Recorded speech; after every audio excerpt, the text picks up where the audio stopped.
Give me just a moment. I think all the platforms are starting to work. All right. Excellent. Good morning, everybody, and welcome to episode 21 of the Daily Grind. My name is Michael Price, and I am your host. Today, we are going to be discussing Book 2, Chapter 3 of the Burden of Proof series, which is a fictional series written about a character named Marcus whose entire life is collapsing around him, and he has to learn to recognize what beliefs he's inherited versus what beliefs are actually his, the ones that he's actually tested. And he finds out that there isn't very many of the latter, and so he has to rebuild his life both physically and mentally from the ground up. And so that's kind of what happens in book one. As we get into book two, we get to see a bit more of how that rebuilding process, or at least the gathering up of the tools in order to rebuild, really does begin. If you're wanting a more in-depth explanation, there is episodes early on. I'm not exactly sure. I'll try to check and reference it in the future. Prior to episode 10, I think it's around 8 and 9 actually, where I read book one in two parts. This one we're going to move along a little bit slower since book one was more about exposing the general idea of the flaw. Book two is more about figuring out how Marcus is going to rebuild. And I had a lot of conversations yesterday, and I was thinking about some things. And the main thing is flaws in general in our thinking, and what is the biggest flaw in our thinking. And I mentioned it a while back, but I find it worth mentioning again since it's so prevalent and we don't even recognize it, and it spans across all types of thinking: political, religious, just general day to day processing, how we communicate, how we think, um, and it's how we make our decisions. And that is with conditional validity. We consider the circumstances within a specific framework and we make the best decision we know how. And that is necessary, it's important, but it's not the same thing as proving that something is absolutely true. Proving something is absolutely true requires what's called a logically complete chain. That means every step from reality itself all the way to whatever conclusion you are trying to come to without missing a step, without a leap of logic. That is what would be sufficient for proof, for absolute proof. And when I say proof and absolute proof, those are one and the same. Um, I just want to clarify that just in case there's someone thinks there's partial proof. The law of excluded middle states that a thing is either true or it is false. It cannot be something in between. An isolated claim will always be true or it would be false. So the reason this has become such a big problem is because we tend to spend more time thinking about how other people should be living their lives. And I've been guilty of this as well, especially when it comes to not actually having the proof or the evidence to show that your suggestion is true. So, a lot of times we'll say, well, if you just did your life this way, if you went and got this amount of money at this type of job, or this piece of paper at this type of school, or the list goes on of different examples of the ways that you could tell people that they should be living their life. But the question that I would ask in response is, well, what's your evidence for that? And likely speaking, they will begin to lay out evidence. But is it evidence of what they say?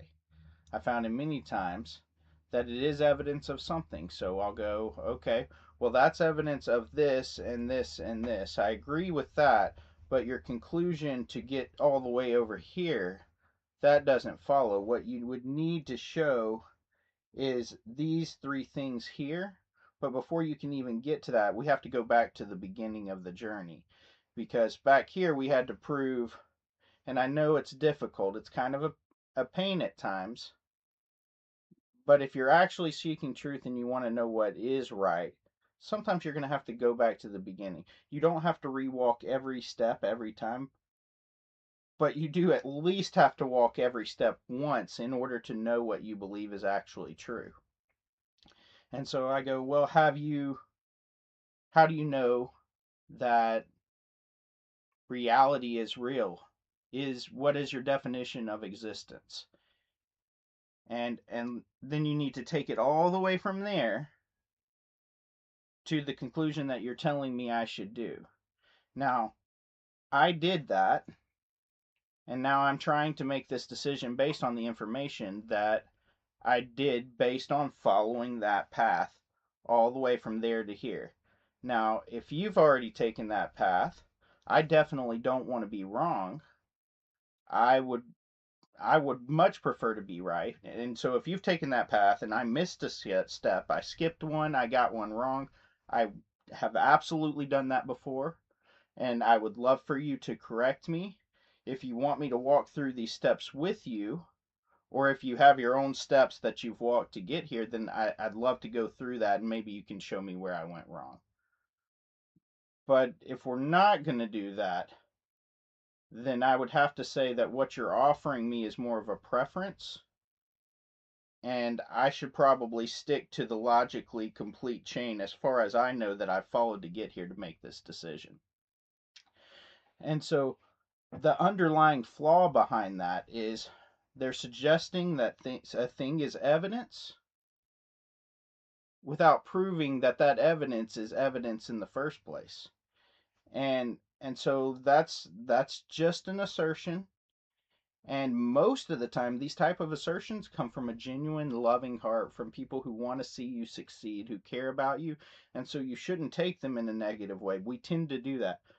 We tend to go, well, you don't know what I should be doing, in a knee-jerk reaction, really loud and defensive. But these are people who typically love you and care about you and want to see your success.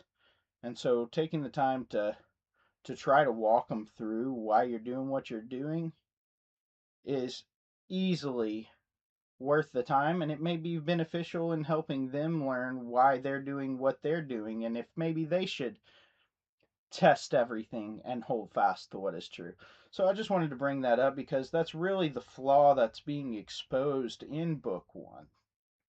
And then I'll go ahead and pull up book two here. It's going to take me just a moment. Let's see.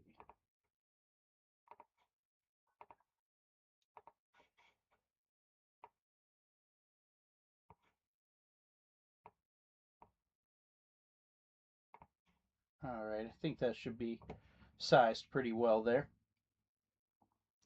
And we'll just kind of go through the chapter. We're going to be covering a lot of the things that I have covered in the past as far as seeing how they actually apply in a, well, we'll say a fictional narrative here, but it's a fictional narrative based on a story that could happen in real life. So these are practical examples. So we'll be going over concepts we've already been over anyway. The laws of engagement, that's like episode 10 to 13 approximately. Then we've got the law of reality, identity, non-contradiction. Those are episodes 14 through 16. We do a recap where I have a co-host in episode 17. And then in episode 18, I went over excluded middle. 19, and 20, I went over chapters 1 and 2 of A Solid Foundation. Just in case you were needing a reference and you were looking back to try to find any of those things, hopefully that'll help. All right. Chapter 3, Before You Argue. By Friday, Marcus had stopped reading arguments the way that he used to. He no longer asked whether a conclusion felt strong or persuasive. He asked a simpler question first, one that ruined most pages before they had the chance to impress him. What does this actually say? Not what is implied, not what it gestured toward, not what it made the reader feel, what it said. He sat in Chin's office with the manuscript open, pencil hovering, eyes narrowed, not hostile, just careful. The margins were already crowded with notes, arrows, and small boxes around words that had started to bother him. Words like truth, reality, meaning, good. They appeared constantly. They were almost never explained. Stop there, Marcus said, tapping the page. Chin looked up from his desk. Already? Yes. Chin leaned back. Go on. This argument assumes its key term before it ever earns it. Which term? Marcus read aloud. If truth exists independently of human belief. He looked up. What does truth mean here? Chin didn't answer. Immediately, Marcus continued. I'm not saying the claim is wrong. I'm saying I can't evaluate it yet. Why not? Chin asked. Because truth hasn't been defined. And if we don't know what the word refers to, we can't test whether the claim holds.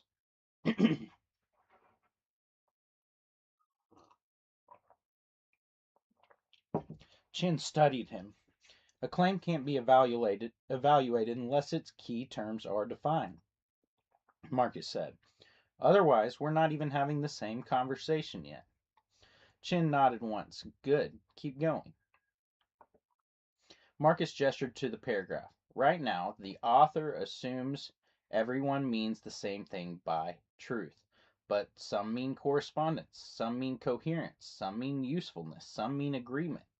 Until that's specified, the claim just floats.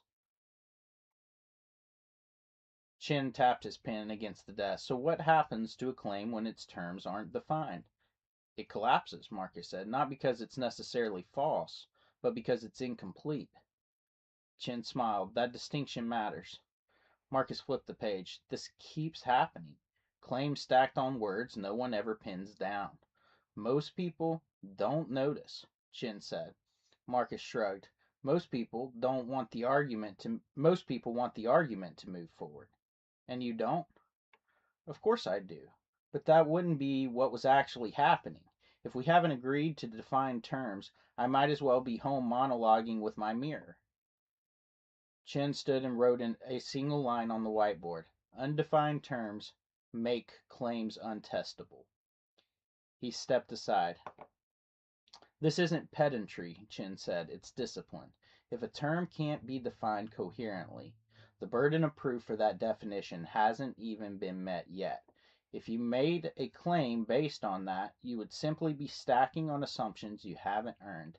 And now that you pointed that out, that's another thing I have been noticing constantly. Stacking, I mean. People just add claims on claims without ever defining the terms. The ones that do seem to shift those definitions or unknowingly add more and more claims without completing the claims made prior until the burden of proof might as well be insurmountable. Meeting a burden of proof is hard enough without having to try to meet 57 of them simultaneously. Marcus replied, a little bit frustrated at this point. A few pages later, Marcus stopped again. Here, he said, this part. So before we move on, I believe this would be episode 10 and 11. It really talks about fixing your terms. So there I've got the law of distinction and the law of definition. Definition says once you set terms for a conversation, you make sure that you don't change them. And distinction means make sure that for any given thing, concept, you have a particular term describing exactly what that one is for the context of the conversation. And if it changes in any way, then it is best to come up with a new word instead of a descriptor. For example, um, instead of calling uh, this cup, we discussed it with, this is a brown coffee cup. But if I start discussing a cup later in the conversation and I've referenced a brown coffee cup and a red solo cup, and then I say, well, the cup was on the counter. Well, you don't know which cup I'm talking about. So just coming up with a term to make sure that this one is known as a distinct cup. Um, doesn't matter if you create a new word or if you're not going to use a different word. For example, say I wasn't going to use the word grind for the rest of this conversation. Well, then I could call this cup grind. And you would know what I was talking about. I would know what I was talking about. And so just making sure we distinguish our terms so that we're not doing exactly what the book is talking about here, which is talking past each other, not clearly defining our terms, so we're not even having the same conversation in the first place. Chin weighted. The author treats something that's only true under certain conditions as if it were true overall. Chin smiled slightly, and that matters because the conditions are doing the real work, Marcus said. Remove them and the conclusion doesn't follow. But is conditional validity always a bad thing? Chin asked. I'm finding this really interesting because I actually did not read this chapter before we went into this. So I have read it before, obviously, since I wrote it, but it's been almost a month since I put it out. So I'm loving how this material is lining up here. Marcus was so frustrated at this point by the total lack of coherence in everyday conversation, this thought had not yet occurred to him. What do you mean? Marcus asked. It's not true.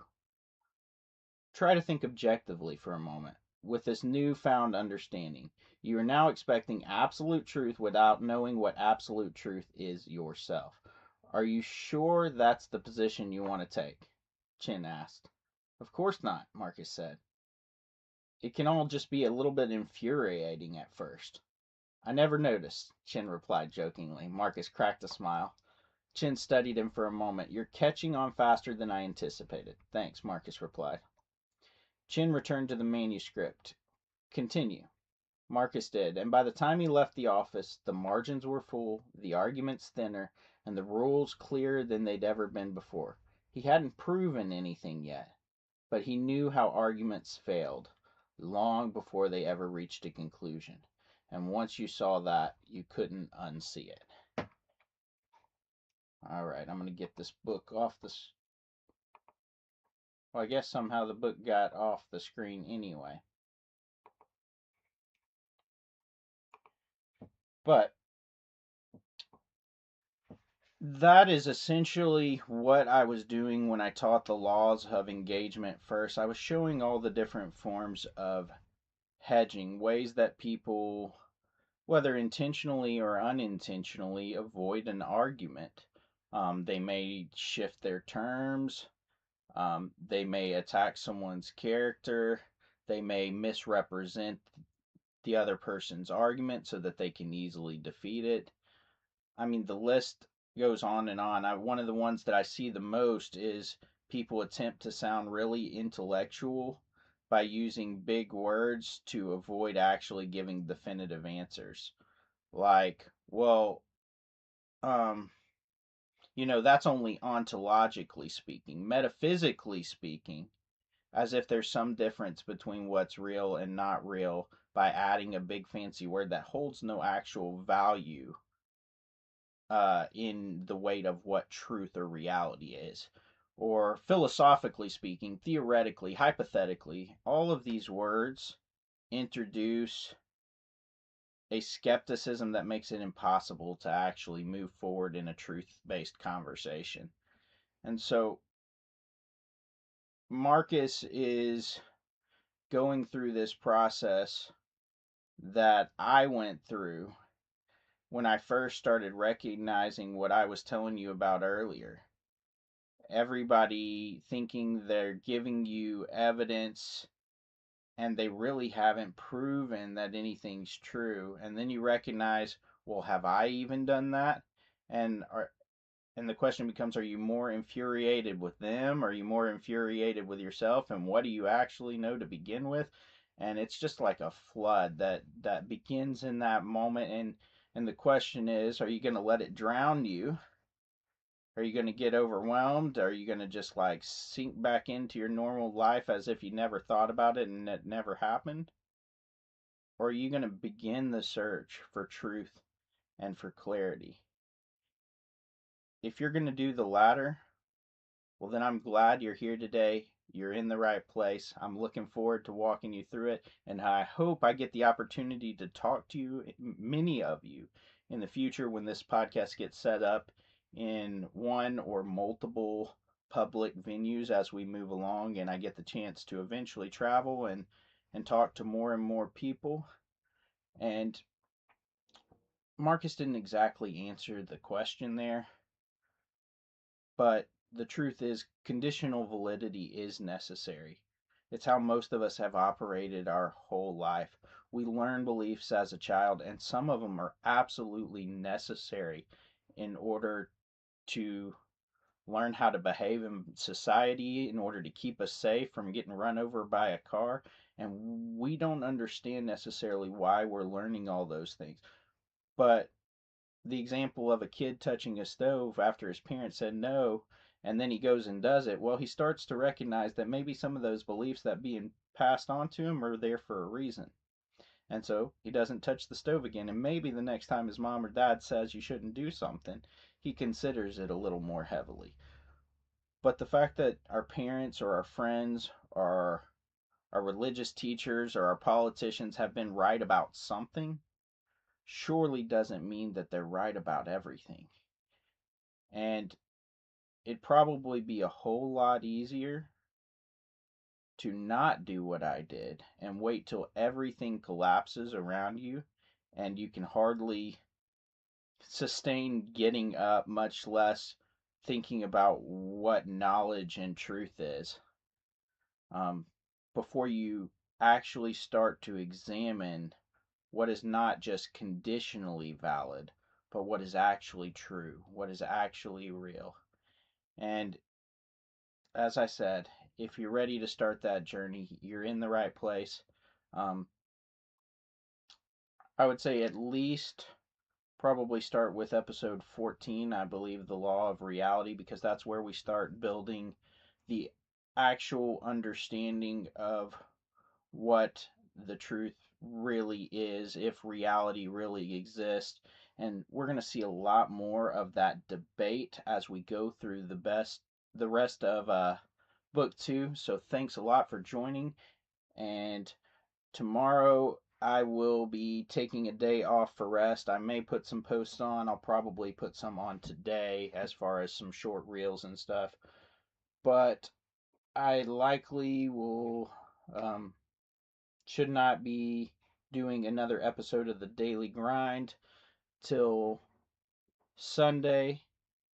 It appears that it ended up being more like 6:45 a.m. most mornings. So if you're looking for why I'm not on at 6:30, sometimes it just takes a little bit longer to get out the door if one of my kids wakes up and I have to take a moment to make a bottle or something like that. So it's not going to be exactly a fixed time frame.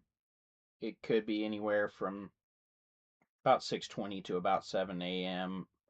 And if it's going to be later or I'm going to have to move the time, I'll try to update you within that time frame. But as I said, the goal is 6:30. More likely ends up probably being around 6:45 a.m. And we will continue on this direction. Eventually, after we go through this book, I'm going to do one of a couple of things. I'll either go into some reaction type videos, or we will maybe start moving into the next laws of logic that we can build from those first four.